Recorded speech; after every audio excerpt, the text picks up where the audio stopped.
कहे गए कथन हर वर्ष 2 करोड़ रोजगार देंगे और पार्लियामेंट में आप कबूल करते हैं कि 2014 से 22 तक हम 7,22,133 लोगों को नौकरी दे पाए, तो आपको गर्व होता होगा।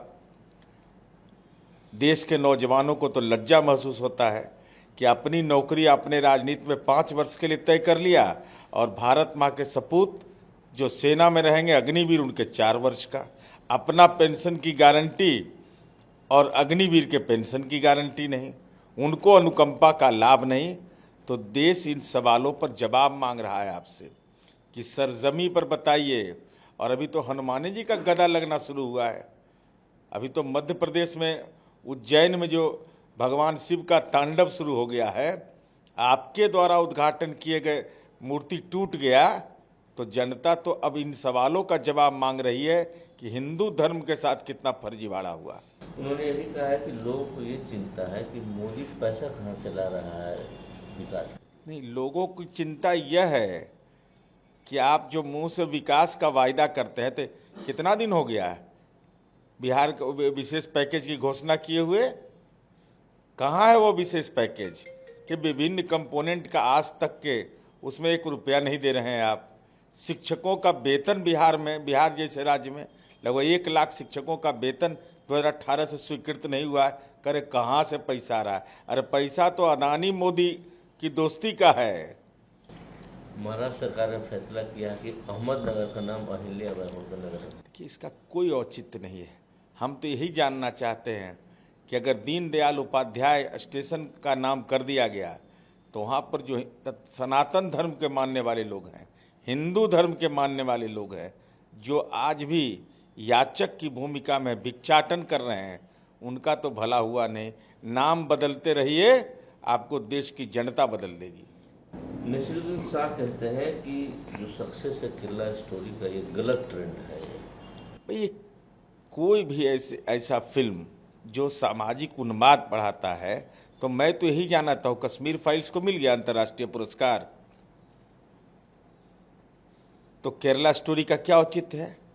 भाई, इस ढंग का सिनेमा बनाना जिसमें फर्जी आंकड़े और फर्जी घटनाओं के आधार पर समाज के अंदर में चुनौतियों, एक नई चुनौती के रूप में नई पीढ़ी के दिमाग में जो राजनीति का विषाणु डालना चाहते हैं, यह निश्चित रूप से दुखद है और गलत है।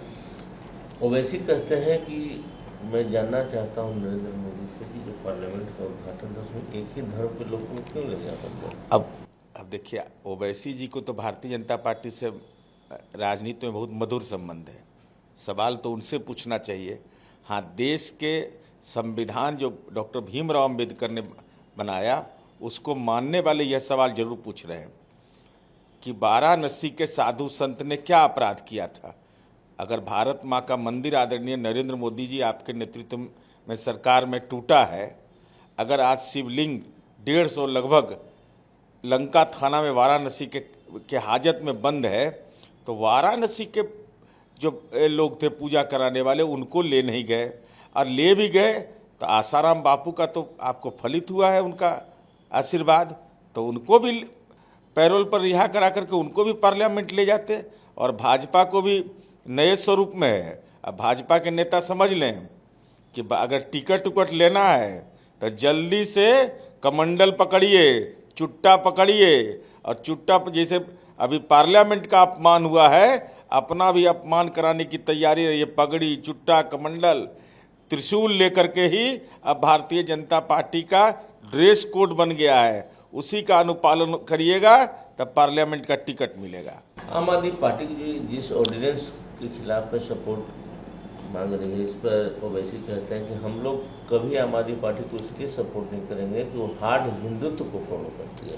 देखिए, मैं बार बार बोलता हूँ, ओवैसी जो हैं राजनीति में भारतीय जनता पार्टी के उन्माद की राजनीति के पूरक हैं।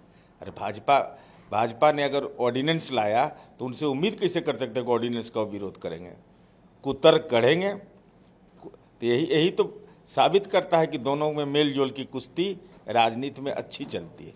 जो महिला लोग धरना पर बैठी है, उस पर ब्रिजभूषण सिंह कहते हैं कि साबित कोई कर दे हमारे खिलाफ, मैं फांसी पर लूटूंगा। तो भाई, तो माननीय न्यायालय का निर्देश है भारतीय जनता पार्टी किस दौर में है?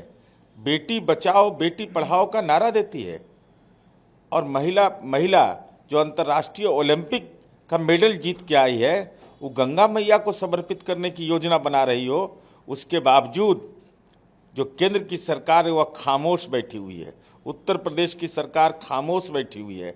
आखिर हो क्या रहा है? ये सवाल तो देश की बेटियां पूछ रही हैं कि बेटी बचाओ बेटी पढ़ाओ का 9 साल में ये राजनीति के बड़ा कलंक आपके माथे पर टीका लगा हुआ है।